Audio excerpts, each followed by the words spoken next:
Welcome everyone, and thank you very much for joining this month's ICEF webinar, Demystifying Edtech and Digital for International Education. And let me share my screen with you. It's an introduction to the world of Edtech and digital solutions for international student recruitment professionals, for you. My name is Martijn van der Veen. I'm the Vice President of Business Development here at ICEF, and joining me in a few minutes are the following three senior industry professionals. I have with me Mark Petit, who is the founder of Edified, Craig Riggs, our Editor-in-Chief at ICEF Monitor, and Tony Lee, Chief Visionary Officer here at ICEF. And in the next 60 minutes or so, together we will take a look at the rapidly growing global EdTech market, and we'll identify and explain those EdTech and digital tools and solutions that are relevant directly or indirectly to international student recruitment professionals. What are they called, and what do all those acronyms mean? How do they work? How do they add value to us, to the work we do, to our organizations, and of course to international students? At the end of the webinar, we will answer some questions from the audience, and you can send them to us throughout the webinar via the Q&A button in the bottom of your screen. And we will also ask you a couple of polls during this webinar. As always, there is no need to make any notes. You will receive a link to the recording of this webinar in your inbox. So now that we're all set, let's start with a quick impression of the sheer size of the global EdTech market. Last year, for example, the EdTech market had grown to an impressive $245 billion worldwide. But if we think that this growth was accelerated mainly due to COVID, then take a look at where the EdTech industry will be in just 5 years from now. It will have grown to more than doubled, to a staggering $605 billion. So this immense growth shows that obviously there is a lot of demand and expectation for EdTech and digital in the broadest sense possible. But if you are finding it hard to keep up with all the developments in EdTech, then you are surely not the only one. It is easy to get overwhelmed by all the different smart technologies, services, and tools that exist and that are being developed for the entire education sector, as shown here, for example, in this creative overview and taxonomy provided by intelligence platform HolonIQ. But rather than staring ourselves blind at all these categories, at everything that exists in terms of EdTech and digital solutions for the entire education industry, all we need to do is to look at the solutions that are relevant for us, for professionals in student recruitment. So I thought, about how to best approach this, how to demystify EdTech and digital for international education, as the title of this webinar says. And I thought that the best way forward is to actually walk through the student recruitment process or the student recruitment funnel step by step and highlight the EdTech and digital tools and solutions that exist for the different steps in this process. And then we'll demystify. We will explain the basics of these tools and solutions together with our three guest speakers. We will do so in 2 parts. And after that, we will also highlight some EdTech and digital solutions for online delivery that I believe are also very relevant for recruitment professionals. Again, we'll also try to answer questions, so do send them through via the Q&A button in the bottom of your screen. And just to be clear, we will be going through a lot of digital and EdTech acronyms, solutions, and services, whereby our aim is to briefly explain the basics. In the coming months, we are hosting a series of webinars, whereby in each webinar we discuss one EdTech-related topic, individually diving a bit deeper into each topic. All right, so let's indeed take a look at the recruitment process, which typically starts by creating awareness for your school, your program, or your course among prospective students, which of course there are many. And the process then in the end concludes with the successful enrollment of the right students. And you can roughly divide this process into 2 parts. Part 1 of the process that starts with creating awareness aims to provide information, respond to inquiries, and generate applications by suitable candidates. Part 2 is the admissions process, where applications are screened and processed, students are tested, payments are made, and ultimately, if all goes well, students enroll. For the first part of the student recruitment process, we have EdTech and digital solutions available for us, such as digital marketing, digital recruitment platforms, VR, virtual reality, and chatbots. So let's start with a look at these solutions first, and we'll get to the solutions and tools for the second part of the process later in this webinar. Welcome, Mark, Craig, and Tony. It's great to have you on the panel today for this very important topic that deserves your insights, input, and experience. But before we do a quick round of introductions, I'd like to put up a poll to read the Zoom room, if you like, because I'd like the audience first to tell us how they feel about EdTech and digital. So here's that first poll. You should see it in your screen now. How do you feel about EdTech and digital? For me, EdTech and digital solutions in general are, and the first option is very exciting. They offer new opportunities and improve the overall student recruitment process. Or you might say, well, they're great to have, but it's really hard to stay up to date. Or they may cause you some concern. How will they affect my current role?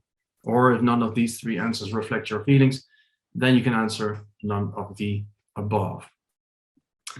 As the audience responds to this poll, Mark, thank you for joining us, even though I know it's past midnight by now for you, but thanks for that. May I have a brief introduction of yourself, please? Yeah, sure. Hi, everyone. My name's Mark. I'm the founder of Edified. We're a global education consultancy, and we help education providers and promoters to get better results in student acquisition, student retention, and student success. Thank you very much, Mark. Craig, welcome. Hi, Martin, and hi, everyone. Thanks for having me. It's great to be here today. As you said earlier, I'm the editor of ICEF Monitor, which is ICEF's market intelligence publication. I guess my perspective on education technology is informed a lot by our work on Monitor, where we spend our days trying to understand how the international education marketplace is taking shape, how it's changing. And obviously, in the last few years, that change has been increasingly driven by technology. So true. Tony, welcome. Hi, yeah, and thanks for having me. My name is Tony Lee. I'm the Chief Visionary Officer of ICEF, and I've been in this sector for about 20 years. I was previously involved in one of the first course aggregator websites, a site called Global Campus.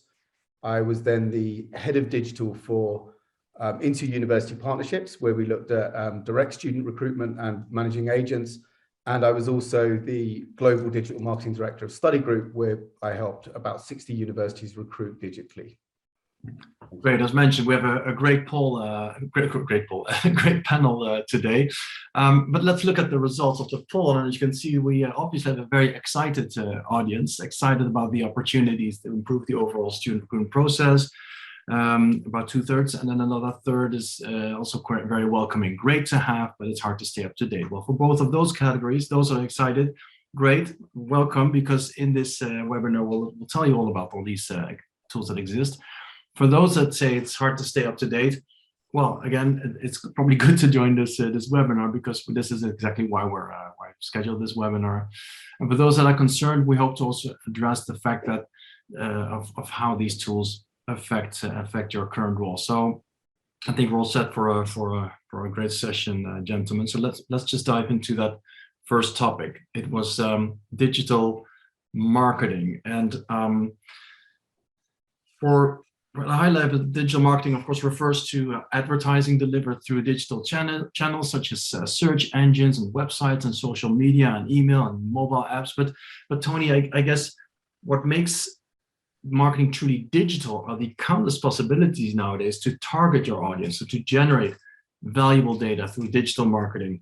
And we could easily fill the whole webinar with this topic. I know you can, Tony, but tell us some of the basics of digital marketing, how relevant it is and important for our industry. Yeah, I mean, I think we've been through a really serious evolution in the way that advertising works. And if we go back not that long ago, we used to buy advertising by buying space. When digital advertising first came along, people would ask to buy the top right-hand corner of a website, like it had finite possibilities like print advertising. And then we moved into terms like CPM, cost per thousand eyeballs. And then we would pay for the number of people that were shown an advert. And then we moved beyond that, and we got to the point of cost per click, where people would pay for an action. They would pay for somebody clicking and coming to their website. And I think we've moved beyond that now, where we're getting into a CPA model, or cost per acquisition. And that's really an opportunity to pay for a true action, where we'll pay for the number of inquiries, the number of offers, or even the number of applicants that we're getting. And I think that those evolution of paying for advertising models will continue to the point that we'll be, paying for students that arrive, that come via our agents or come to us directly. Interesting. You're throwing out our first acronyms in this session: CPM, CPC, CPL. Just call them out. Cost per mil, per thousand eyeballs. CPC, cost per click, CPM or CPA, cost per acquisition. And trust me, there will be many more acronyms in the session. But it is very true. How does it then relate to our industry? So the student recruitment process and digital marketing, the cost per acquisition, how do you measure that for an enrollment, for example? I think that's one of the real challenges that we've got is that we still struggle a lot with attribution. And I think we were getting to a point where we could attribute exactly where a student first clicked and where they came to. And the challenge there is that for international education, the buying cycle is quite often a long buying cycle. It could be measured in a couple of years. And most people will be aware that cookie law means that you can only really cookie follow somebody for 12 weeks. And that gives us the challenges. And there's a real challenge in our sector regarding data privacy and the way that we track people, and then being able to truly attribute all the way through to an enrollment. And I think that those problems are exasperated by the legacy issues that we have within the sector. So quite often when we get that first little bit of student data from initial inquiry, being able to track that through the internal systems all the way to an actual student enrollment is fraught with challenges, as I say, legacy systems, but also the way that we align our staff. I think as a sector, we are slowly making the transition to be truly student-centric. Wow, thank you for that. Mark, can you give us some concrete examples of digital marketing that are very successful for the international student recruitment process? Well, I think there's a number of ways. There's it almost sounds old-fashioned now to talk about Facebook and Google ads, but these very kind of traditional ways of digital marketing, which is super important.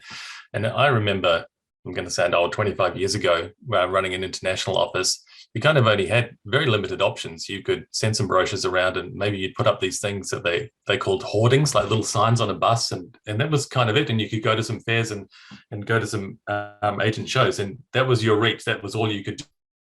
And now with digital marketing, traditional digital marketing, you can reach people anywhere in the world 24 hours a day with incredible accuracy and present them with unique messages totally based on their profile. So that's a huge change. But I think what's even more interesting is when you get, I would say, human enabling technologies that allow, I always think digital is at its best when it does something, or it facilitates something human or speeds something human up and makes it better for people. Dating apps are a great example. This is something very human activity, to want to meet people and fall in love and have a relationship. Dating apps allow that to happen at a better speed and a better pace and greater reach. And I'm always really interested in technologies that allow something human to happen. I really like the Ambassador platform and Unibuddy, because they allow something that's always happened, which is current students talking to future students, but that was really limited by distance. And now they can do it anytime. So I think that's where my eye is on, those kind of human enabling technologies that allow something that use what digital has to allow humans to connect in a way that they couldn't before, but they have always wanted to. Right. So if a student recruitment professional wants to start exploring the opportunities of digital marketing, where to start? Well, I'm sure for most professionals who are in the business, they're probably getting their inboxes filled with all sorts of possibilities. I talk to friends and clients, and they say they get about an email a day from a different Edtech platform or a different recruitment platform. I don't think you have to look that hard. I think they'll pretty much come to you. The challenge is not finding them, is figuring out which ones are the best for you, and figuring out what your mix is going to be and how to get the best out of them. just collecting platforms or collecting services is not going to be successful. You still have to resource them, and you still have to partner with the companies, and you still have to deliver a really great service yourself. Platforms and digital marketing can't do everything for you. You still have to have a great proposition, and you still have to learn how to use tech and use it really well. Right. So, Craig, would you agree that digital marketing typically is a way that better allows us to reach the right types of students in the right places and to collect the right data that is useful for the admissions process in the end? 100%. I was nodding along here quietly through most of Mark's remarks, because I really agree with his basic perspective here, which is that, you can see, we even see this reflected in the poll question, that, it's possible to see technology like as an alternative to what you're doing now, or as something that's competing with, human service, or competing with staff. Is it going to make staff redundant, or is it going to compete with the roles that people have now? Far from it. I think it's important to understand it in the way that Mark has suggested, as a something that enables a lot of human interaction and behavior that we're trying to encourage otherwise. In this case, at the end of the day, whatever the channel, whatever the service, whatever the digital wrapper, what we're trying to do is connect the right students with the right institutions and schools and services for them.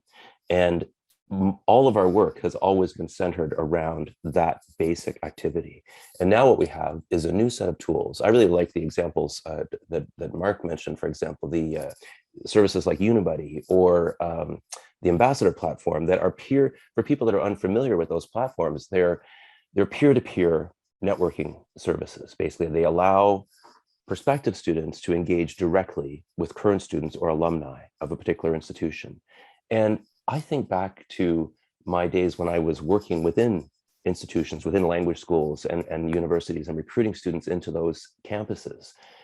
Something that we talked about doing all the time was creating that kind of, prospect to alumni or current student connection, right? And we had some fumbling starts at it, but it's a very labor-intensive activity. We never quite had the staff resource or the time to do it. And now there are ready-made services that you can explore that allow you to do just that, and to do it in a very sophisticated way. And so really, what that offers is a chance to do something that perhaps an international team would have wanted to do anyway, but has been unable to do so because of lack of capacity. And that's what's exciting, I think, about some of the new technology tools that are in front of us now. Yeah, well, one of those technologies, and I haven't called it out specifically as a tool or a solution, because it's technically a technology, is of course artificial intelligence. It's applied or integrated into nearly every solution that we're discussing today, but of course very relevant also to digital marketing. Tony, in our podcast episode in February, we specifically discussed artificial intelligence in international student recruitment, and I recall that you had a great and easy to comprehend description of artificial intelligence then. Could you share that explanation with us again, please? Yes, I think that artificial intelligence, put simply, is our ability to teach computers. So I think the example I used was a child touching a hot stove, and basically the intelligence part of it is when it learns not to touch the stove because it's hot. And how we teach computers is, for instance, the way that it recognizes images is you could show it a picture of a cat 100 times and it says, yes, that's a cat. But the moment you show it the picture of a squirrel, it doesn't know that's a squirrel. It thinks that it's a cat. And the intelligence is how it learns from those data points to the point where it can actually recognize a squirrel over a cat. But then simply how that's then applied in, I think it reflects what Mark's been saying, is that it gives us the ability to be more high touch during the student recruitment process. That when you've got lots and lots of student demand and lots of students requiring interactions with your institution, it's difficult for you to resource for that. And I think what AI and tools like Unibuddy and the Access platform do is it enables you to provide better service and ultimately provide better conversion rates, because you're able to filter that demand in a more high touch fashion. And I think it's about using the right tools in the right place. Unibuddy and the Ambassador platform are great conversion tools. And AI can be used, I think, to great effect, again, to help during that funnel. it isn't necessarily useful if your objective is to increase reach or for market entry. You know, those things are quite different objectives, and different objectives, like everything else in life, require different tools. And I think part of this whole demystifying is ensuring that people understand what's the right tool for the objective that I'm trying to achieve. You know, for some institutions, additional demand is really what they're after. And for other institutions, additional demand is the last thing they want. Actually, they want less demand. They just need to improve the quality of that demand. And you need to, I think, prescribe in many cases the right tool given the individual objectives you're trying to reach. Yeah, very true. Now, I think a great example of where digital marketing and artificial intelligence are used are the next topic in this first section, digital recruitment platforms. So a digital recruitment platform is a searchable database where you can find international student candidates who are looking for a program and where you can connect with them. So there are different types of these platforms. You've got the B2C is the students finding the school, and C2B is the school finding the student. And then you got B2B, which is where the schools work with agent aggregator platforms. So the platform is in between the agent and the school. I'm not sure if I clarified a lot for our audience here, but maybe let's start with the B2C platforms. Craig, can you give some examples of the B2C digital recruitment platforms for our audience in much better than I just did? No, I think I mean, what you're reflecting there, I think you did a fine job, incidentally. And what you're reflecting there is the fact that when we talk about Edtech, or when we talk about even a piece of it, like digital marketing, or in this even more specifically, student recruitment platforms, we have to understand, as that interesting graphic you showed us in your opening remarks suggests, this is a really busy and fragmented space. There are a lot of players under the broad umbrella of education technology, and even when we talk about recruitment platforms, you can, as your remarks suggest, you can define it in a variety of ways, right? So it can be anything like student search platforms, like study portals, for example, or hot courses, which are providing sort of aggregated catalogs of institutions and schools and programs that students can search for various destinations. There's really an endless array of recruitment platforms if we think about the variety of sort of student-facing or partner-facing online platforms. And I think the challenge that sets up for institutions or schools is that now becomes a very important part of your visibility in the marketplace, right? Your participation in those channels, the extent to which you can efficiently and effectively present your programs and services to students through those channels. That's a new type of skill. It's a new way of sharing information in the marketplace still. I think that many institutions and schools are working at getting better at, and we can extend that out to the greater variety of platforms that exist in markets around the world, right? China, one of the most important student recruitment markets in our industry, obviously, essentially operates within its own internet, right? There are distinct platforms and services that one uses to reach international students, prospective students in China, and you are often reaching them in their first language, if not always reaching them in their first language on those channels. And so it just becomes a more complex environment to navigate, but one that I say is increasingly important for the visibility of an institution or school. Yeah, Mark, with all these platforms, and also as Craig described, let's say you're an institution and you say, okay, I'm going to try out what such a platform can mean for me. Where to start? Yeah, personally, I would start with what you aspire to have the experience be for a student who's interested in coming to your university, and think very deeply about what it means to be a student at your institution, and why that's a good thing, and what that experience is going to be when they come here. And then think about how do you want to give them an entree into that experience as they start to hit or touch your contact points. So I'd start with that as the thought process. I think what many people do is start with whatever came into their inbox, and just kind of look at that and go, that sounds good. And they maybe get excited, try a few things and kind of hedge their bets. but haven't really engineered what they want the experience to be. So I think that's a really important starting point. And even just kind of getting a pen and paper and going through the steps of the student journey and saying, well, when the student their first point of contact, we would like it to feel like this and look like this. When they get a bit more interested, we would like the service to be like that. When they get more into it, maybe it's the concierge service. So I kind of thought about that. You probably won't get it perfect, but at least you'll have a sort of framework to think about, why would we choose this piece of technology? It's very easy to get excited and get sold on the benefits. It might sound great that it can do all of these things for you, but it may not actually fit with what you're hoping the student experience would be. So that's what I'd start with. I'm a very organized person. My way of kind of dealing with lots of opportunities is to just come up with a very simple kind of form for myself, so that when an opportunity comes my way, even if I fill it out myself or I ask the vendor to fill it out, so that I can understand, what does this service do and how are my students going to benefit from it? What does it cost?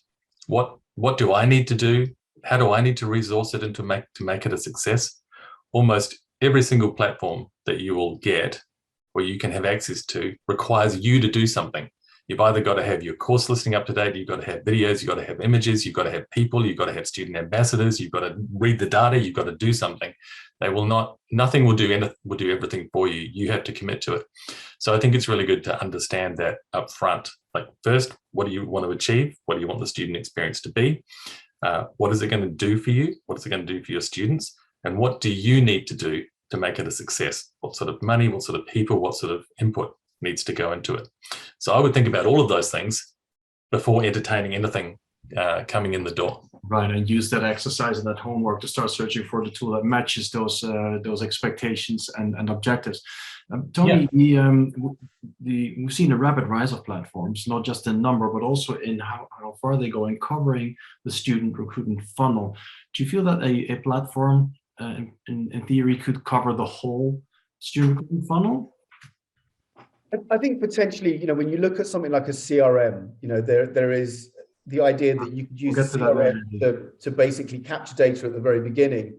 And then ultimately you get to the point where somebody has graduated and they become an advocate for you. And that's the entire life cycle. And as we move towards lifetime learning, then certainly there's a need to interact and keep data. But reflecting on what Mark said, I think it's about mapping out what that journey looks like and what it means for you as an institution, because nearly all technology and nearly all of this digital transformation requires internal change. Before, not that long ago, the way that we worked in internal silos is not student-centric, and therefore it involves human resources, it may involve finance, it certainly involves nearly the entire IT team.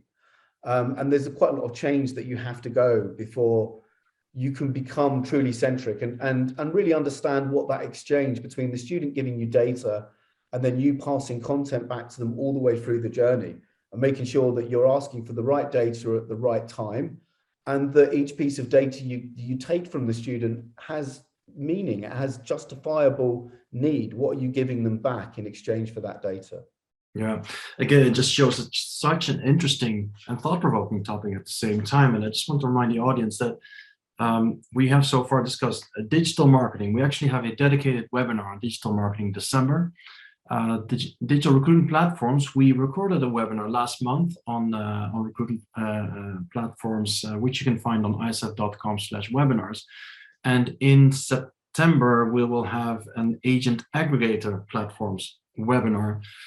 If you want to stay up to date of all that, go to isef.com/webinars and simply click on the to sign up for notifications about future webinars. For now, I'd like to move on to virtual reality, or sometimes even augmented reality. And it's virtual reality, to start it off, is a useful tool that allows universities to easily connect with prospective students through computer-generated artificial environments. So that's just beautiful words to say that you can actually show your campus, show your accommodation, or even show your city, have a walk through the city in a virtual reality experience, or even visit classrooms, or sometimes even talk to alumni, current students, and staff. Mark, do you have any experience with the use of VR in your student recruitment efforts? Not personally, and I kind of put VR a little bit in my own category of where I put artificial intelligence. I think it's super exciting and has some really, really great applications. When I think about artificial intelligence, I think where it's going with teaching and learning is like to the point of thrilling. The idea that computers can learn how you personally learn and how people learn at scale and present information and images to you in the right order that's just right for you, that makes it easier for you to learn. I think that's really groundbreaking, and that's going to really transform education. I'm a bit skeptical about whether AI, even if all the platforms who say they have AI really do, and it's not just machine learning, I'm a bit skeptical about whether that can actually do anything particularly different or useful. There are claims that an AI can figure out what's the best university for you. There are probably 20, 30 universities that are right for you. And who knows, right? And you might go to one, you meet someone special, you fall in love, it becomes a great university, even though the course wasn't that great. So it's kind of impossible to measure, and I don't know if you'll get a better outcome than, just kind of figuring it out for yourself. And I feel a little bit the same with VR. I think VR's got huge potential in the teaching and learning space. And I've seen some really good examples of that, particularly with people who have disabilities or learning disabilities. I'm not sure if it's hugely useful in recruitment. I think it's a little bit cumbersome to take the equipment around. It's kind of a one-to-one rather than a one-to-many, unless the hardware can be changed, unless there's some sort of sunglasses, and it makes it really easy to do that. And I'm not sure if the experience in terms of what it does to your imagination is any different than looking at a really good video or a really good picture. I mean, the purpose of that kind of imagery or showing people is to fire up their imagination. And I'm not sure if showing them everything actually fires up the imagination and leaves space for that. I could be wrong. I'm willing to be proved wrong, and I'd be interested to hear what everyone else has to say.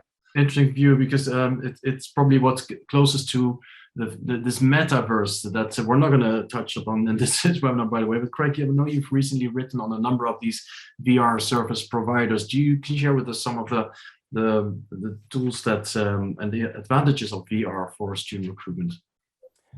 Well, yeah, I think what's most interesting about it is that it's becoming much more of a mainstream technology than it used to be.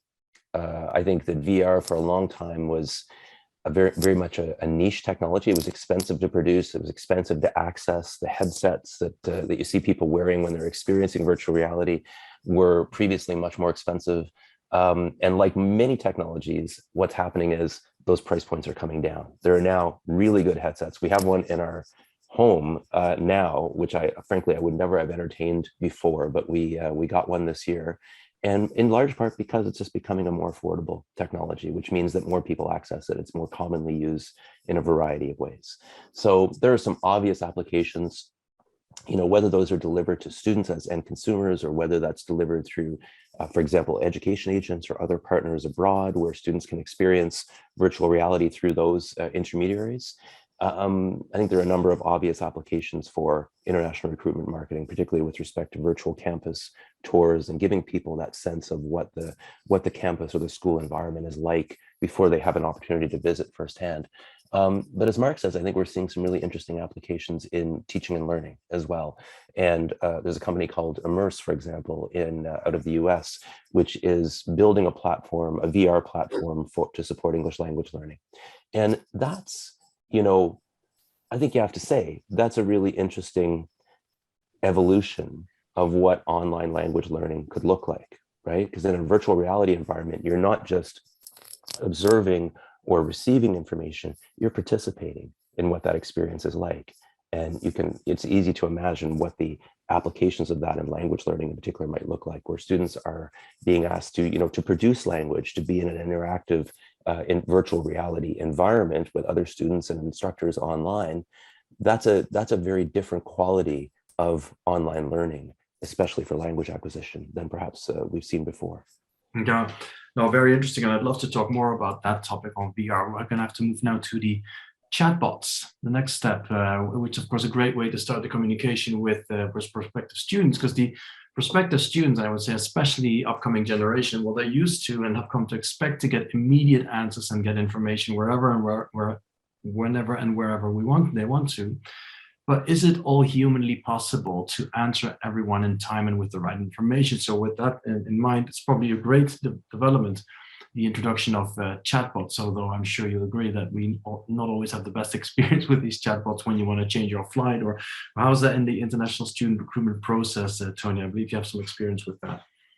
Yeah, I think that it's one of those technologies that is just, it's getting better with time. You know, the idea with AI, I think it does have the power to be transformational, but computers are by their very nature dumb until we teach them things. So if you imagine going to a website and trawling through the frequently asked questions, all the chatbot is really doing is it's memorizing all of those frequently asked questions, so that if you ask one, it will give you the answer. I mean, in its simplest terms, that's what a chatbot is. It's automated frequently asked questions.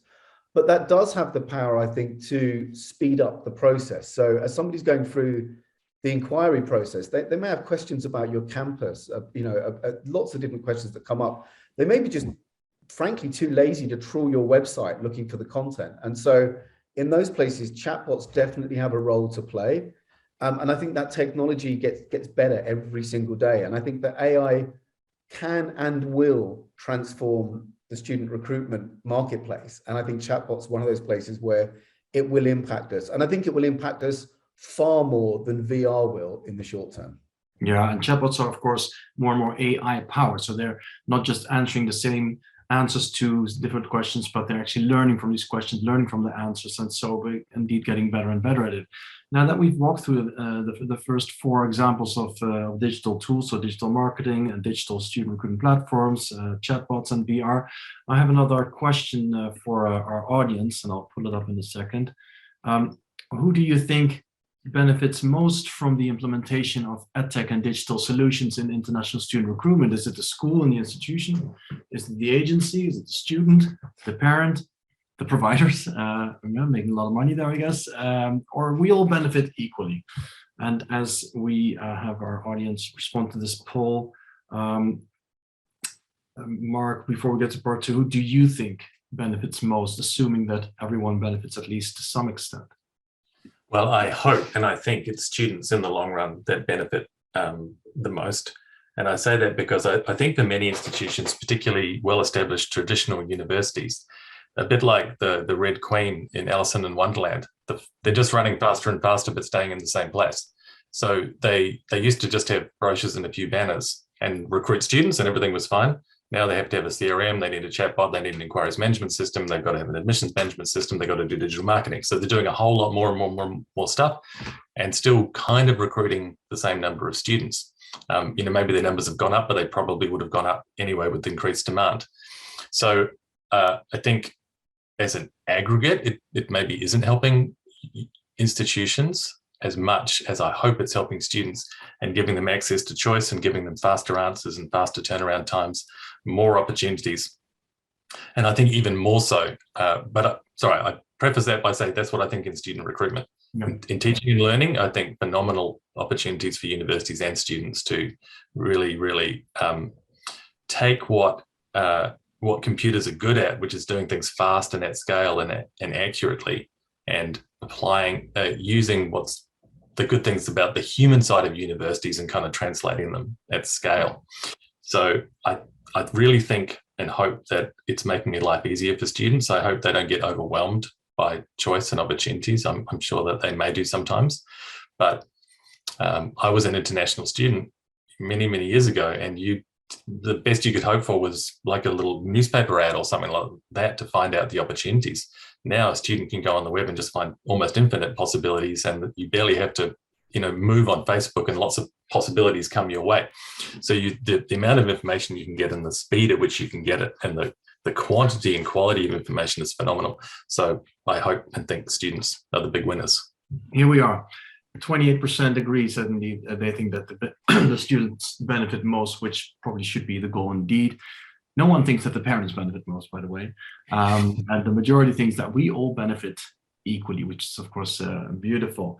Well, interesting. Thanks to the audience for their votes. And let's just move to the second part of this webinar. Time's flying. So we had discussed part 1. Going to part 2, we see the next step of the recruitment process, which involves admissions and reviewing the applications, screening of students, testing, assessing visa eligibility, payment, and then of course enrollment. definitely a part that involves a lot of data, and that has been mentioned before, the CRM, but this is indeed where CRM comes in, customer relationship management, as well as enrollment and admissions software solutions.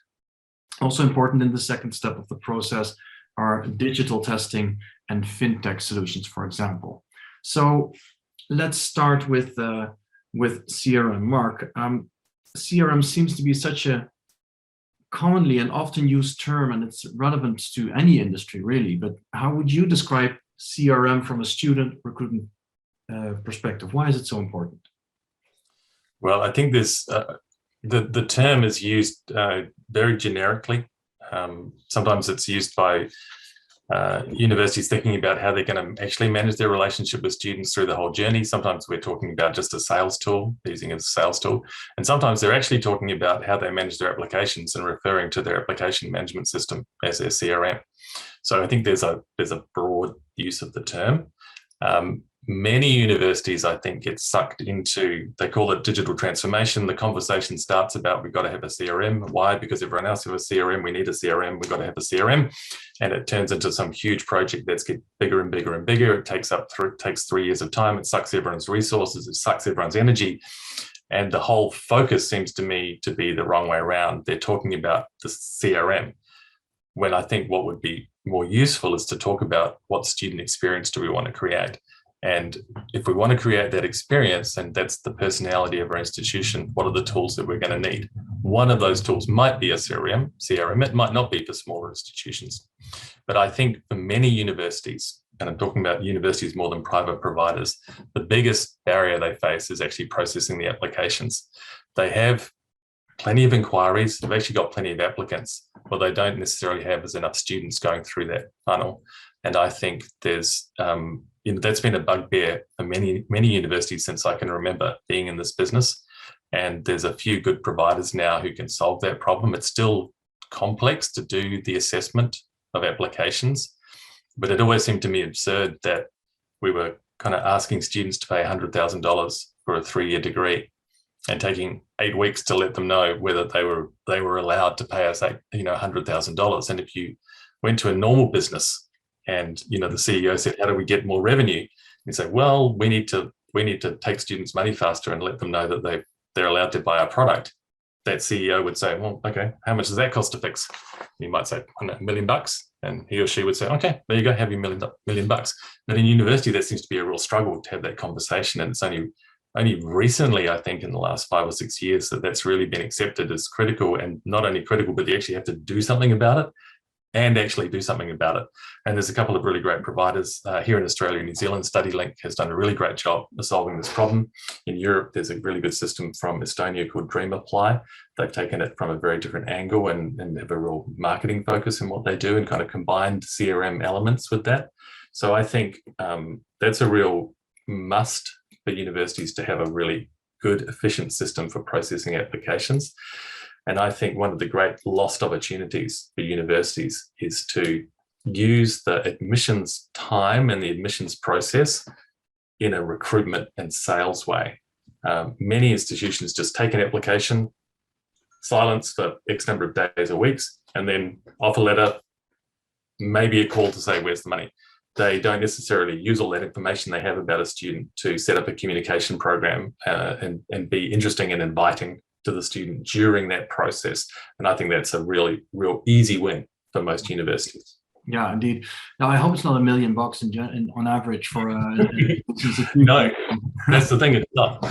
It's not, indeed. And so, as you said, it seems like a must-have for educators, CRMs, right? CRM tool that lets you streamline the entire admissions process from leads to applicant enrollment and payment. So if it's a must-have for educators, what about agencies? In our most recent agent survey, nearly 40% of agents say indeed that they're not using a CRM tool. 33% use what they call an in-house system, and only 27% use a third party. Craig, would you say that the agencies also are missing out on the benefits of a CRM tool if they don't use one? Well, I think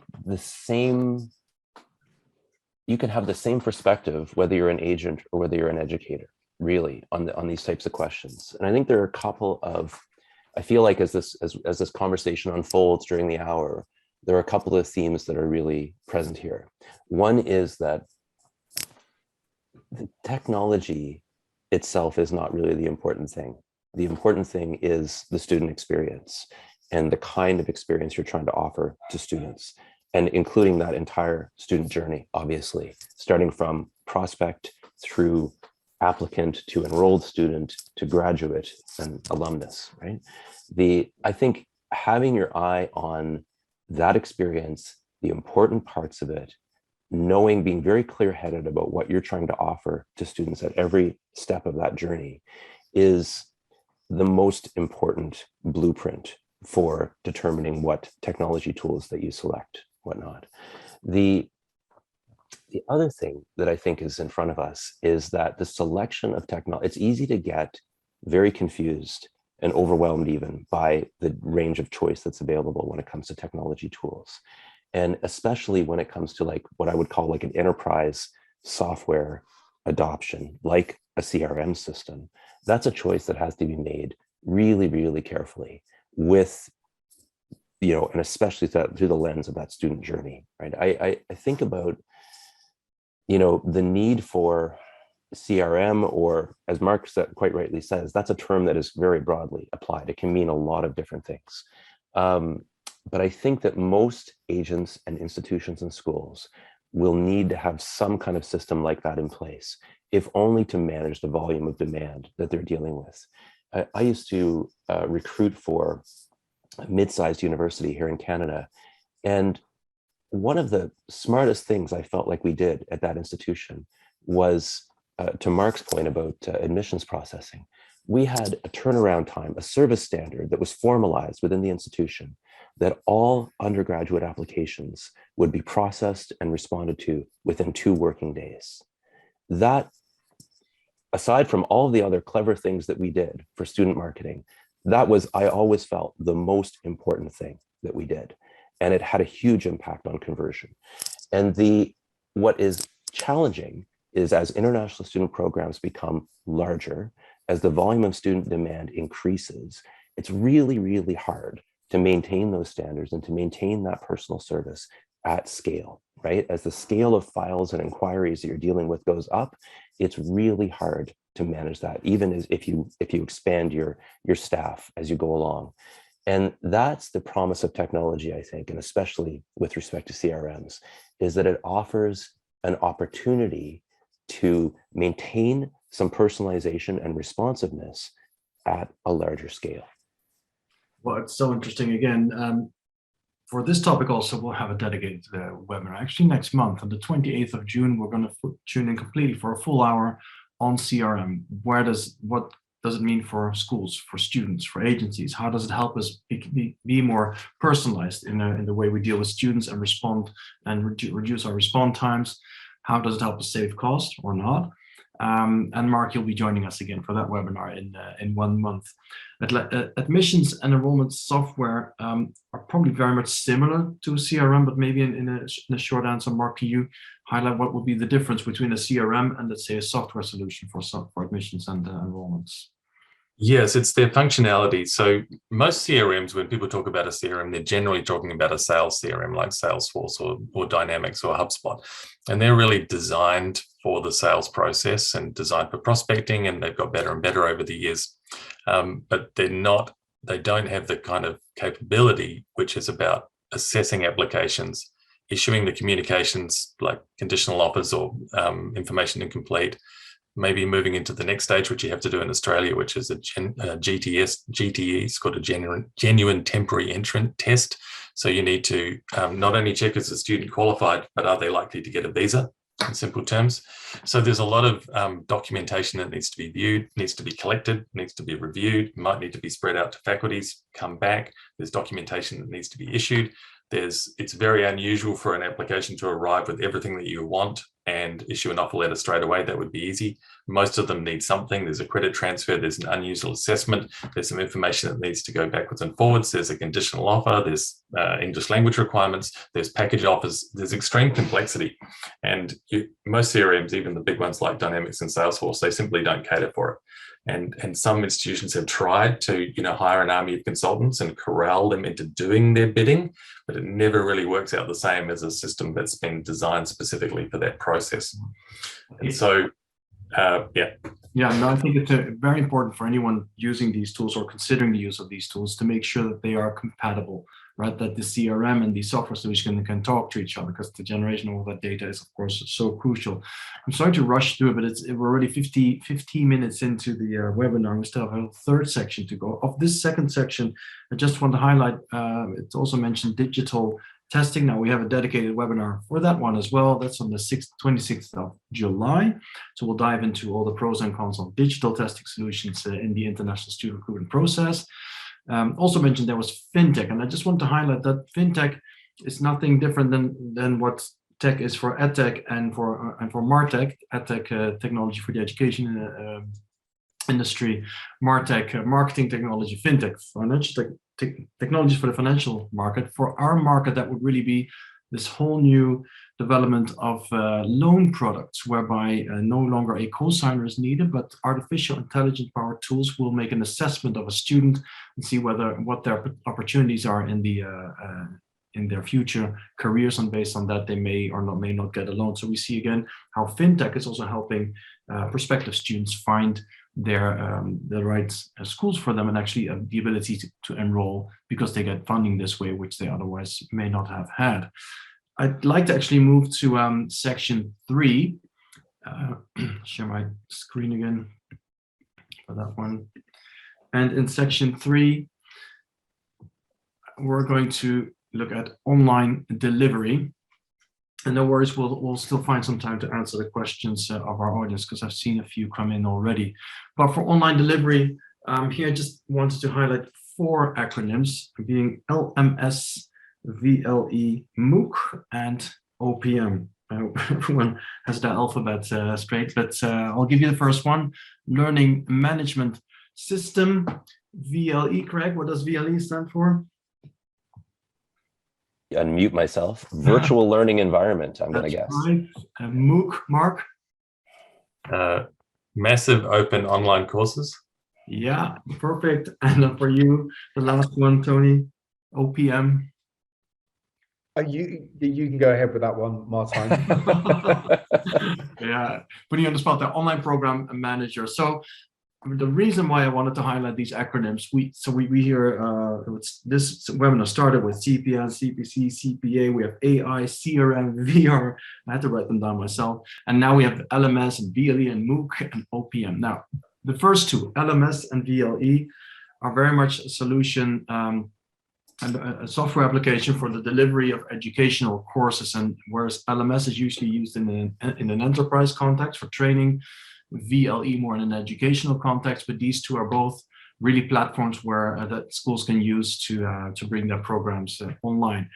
I believe they're relevant for international student recruitment because having a solid and reliable LMS or VLE, whichever you prefer, will of course open the door to more student enrollments. Also those students that are not able to travel overseas for many reasons. Craig, as you remember, for every student that studies overseas, there are 4 that would have wanted to. So these platforms allow these students to also enroll at the institutions overseas, albeit from the comfort of their home. But also agencies are getting more and more involved in the recruitment for online programs and courses. So I just want to call these two out here, LMS and VLE. The reason I'm included MOOC here, massive open online course. I mean, one characteristic of these MOOCs is that in most cases, these courses are for free. So how relevant is that for us, right? For our business model. Now, MOOC can of course be a great tool in preparation for study abroad programs. So student recruitment professionals, whether agent or representing schools, might want to have a look at which types of courses exist there to prepare their students. And there could be anything from language to math programs or what have you. But also some schools use a MOOC to actually give an appetizer of their institution. A small course for free provided by a specific institution is a great marketing tool. Now, the real topic here is actually OPM, Online Program Manager, because online program managers provide products that help schools and institutions bring their courses and programs online. Well, you might say that's what a VLE or LMS does as well. But in the OPM case, you can actually, as a school institute, outsource your program to an OPM. They are professional, experienced specialists that allow universities to enter the online education business and gain market share without the need to build their own platform. And OPMs, in many cases, even go as far as recruiting students for the programs of the universities that they represent. Craig, you've written about this as well recently. What would you add about the opportunities that exist for institutions to work with OPMs, online program managers? Well, yeah, I mean, I think this is a fascinating mapping of the space, actually. I mean, LMSs and VLEs, I think we can understand as systems, as tools that institutions and schools can use to deliver their programs online. MOOCs and OPMs, meanwhile, are external platforms or services or partners for institutions and schools in the delivery of their programs online. I think they all represent different kinds of opportunities, and especially in the environment that we find ourselves in today, where, you know, obviously there's been such a shift to online, or accelerated pattern of online teaching and learning over the last couple of years of the pandemic. But coming out of the pandemic as we are now, we see that, you know, a lot of that activity will remain, whether it's delivered through MOOC platforms or whether it's delivered with the support of online program managers. Online program managers, perhaps just to explain quickly, are kind of a digital counterpart to a pathway program provider like Study Portal or Into, for example, where they provide financing and expertise to allow an institution to adapt its programs for online delivery. And as you say, they may play a recruiting function as well. And I think that, you know, none of these are mutually exclusive. They all offer different opportunities for institutions to more quickly and efficiently adapt and deliver their programs online. And in an environment where students are increasingly open to that, and where there are more and more opportunities for online delivery or hybrid delivery of programs, I think every institution is becoming increasingly acquainted with this set of acronyms that you're presenting us with today. Indeed, I mean, there's so many acronyms out there, so I thought it would help indeed to put them on the screen. But thanks for that explanation, Craig. And I'd like to apologize for the audience, because I feel like we're rushing through all these topics. But then again, that was also the objective, to walk through all the different tools and solutions that exist. And I do want to, I know we're almost into the full hour, but I'd like to, if the panel agrees, walk through a few questions that we have received. And the first one is the following from Christoph, and this question is the following. Post-COVID, recruitment model has evolved to a more digital-led, which requires different ways of engaging with prospective students. This increased indirectly our loss-no response ratio. Would you, Mark, maybe for you, would you have an example of technologies, best practices beyond omnichannel helping tackling this issue? There's a couple of words I just missed in that. Do you want me to repeat it? Yes, please. Just the middle couple of words, the critical words. This increased our loss-no response ratio. Would you have examples of technologies, best practices beyond omnichannel helping tackling this issue? This is the loss, no loss. What is that? I think what this is referring to is that what's happened as we go through the post-COVID space, you know, we get more students that just disappear off our radar. Yeah. Which I think can be expected as we get more digital and we see our reach increase and the number of people applying increase, then we're going to see the number of lost opportunities and no responses increase. I mean, the one thing that I would say would help in this particular situation would be tagging up your website so that you can do post-visit marketing, because some people don't use don't leave a digital footprint, but you can sometimes track and market to those people by using retargeted display advertising. By using? Retargeted display advertising. Retargeted display advertising, RDA. I just made that up. No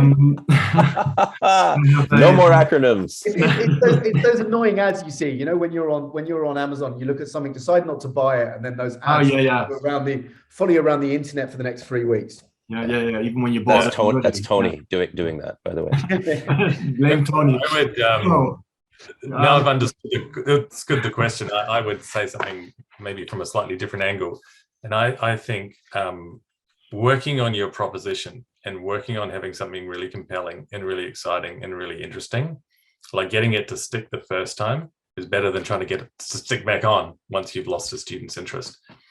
So I'd kind of focus on that bit, getting it to be really sticky at the beginning so you don't lose as many, whatever channel you use. Channels are just channels. You still, having lots of channels doesn't exempt you from having great service, great product, and a great compelling and interesting proposition. So I'd kind of go back to basics on that one. Yeah. And I think that's actually the promise of, if I may, Martin, I think that's actually the promise of a lot of the technologies that we're talking about today, is that I was talking earlier about the challenge of maintaining service and maintaining responsiveness and service standards at a larger scale of demand. And the fact is that a lot of institutions, are not, could improve a great deal in that respect in terms of what they're doing right now, right? There's a lot of evidence to suggest that, a lot of us are struggling with the top end of that recruitment funnel in particular that you described earlier. There's some key choke points in that funnel. One is just how, that initial point of inquiry is handled. Another is, as Mark alluded to earlier, how, efficiently and effectively admissions applications are processed further down the funnel. I think the great promise of technology is in helping us to deal with that scale of demand better, to provide better services to students as a result. Like, just think about the practicalities of it, talking about AI earlier and the use of chatbots. But what if, you're just as an international office struggling with the volume of inquiries that you're getting? What if, as is the case for most offices, a lot of those inquiries come in outside of office hours, right? They come in overnight while the student's wide awake in their country and you're fast asleep in yours. And, if there's some technology intervention that provides them with an initial response in a timely way that effectively addresses their questions and allows you to manage that demand better, then you have a chance to convert the, more and a better quality of student into your programs out of that process than you would otherwise, right? I think that's really the opportunity that we're talking about today. Yeah, thanks for that. I just want to take out 2 more questions because I know we're over time. Here's one from Brenda McMahon. And Brenda asks the following: what would you say is the average conversion rate, inquiry to a specific institution through to enrollment, using digital tools versus other more traditional methods, Tony? Because I think that with this, if you were to take, for instance, a Saudi Arabian postgraduate student looking at an engineering course versus a maybe Korean females looking at an undergraduate course, there is no average. I think, potentially you've got to look at it that different institutions based upon, and the average will change massively based upon your entry requirements, your price point, your proposition. I think it's difficult to look at averages in that space. You could be going into a Nigerian market with a business in London course at a really high price point, and your conversion rate is going to be hugely different to something that's got like really high entry requirements and high IELTS. So I think that it's difficult to look at any meaningful averages there. Thank you. One last question, and it's very similar to another question here, so I hope it covers both, but I'll read it out. I don't have a name for this one. Schools need to know what support they can offer and where they stand in terms of their admissions process. Taking on too many leads all at once can cause problems for smaller schools. I'm curious to know your opinion, Mark, I'll ask you this one, on how do you advise schools with smaller teams to take advantage of what student recruitment platforms offer? Well, I think that's the way that technology really can help. Technology is at its best when it's making something human work really well at scale, but it's also at its best when it's helping us do something accurately and at pace. And handling inquiries and handling admissions, that is something that technology can really, really do. And there are lots of, there's lots of kind of off-the-shelf platforms that can help you make really efficient gains in that sense. And there are, you know, much bigger ones for kind of enterprise systems as well. I would kind of, if I was in that situation of a small school, I would write down, you know, the kind of challenges and then try to map out what we would like the student experience to be, and then kind of just do the best that you can with what you have. And I would say, don't overcomplicate it. Like, you know, one system can be better than two systems can be better than three. And there's a saying that, and I'd just be wary about getting into things too quickly. There's a saying that there's nothing more permanent than a temporary solution. And it's very easy to kind of get something quick and just kind of fix a hole, and then that just kind of stays over there and it never really goes away. And then you get another thing to fix another problem, and now you've got two systems, and then you get another third system, and you've got three systems. It is much easier to run fewer systems. So I would try to find a simple system that will give you maybe 80% of what you want, and run with that rather than trying to solve everything. Yeah, and I think I would add that it probably helps to, just like we want students who are considering a certain school to talk to the student from that school, these professionals talk to your peers from other smaller schools, how they run these with these systems, 1, 2, or 3, or whether they indeed focus on a specific part of the funnel where they need some help and support. Now, there were more questions, so I apologize that we haven't been able to do with all the questions. The good thing, there are many more webinars coming up.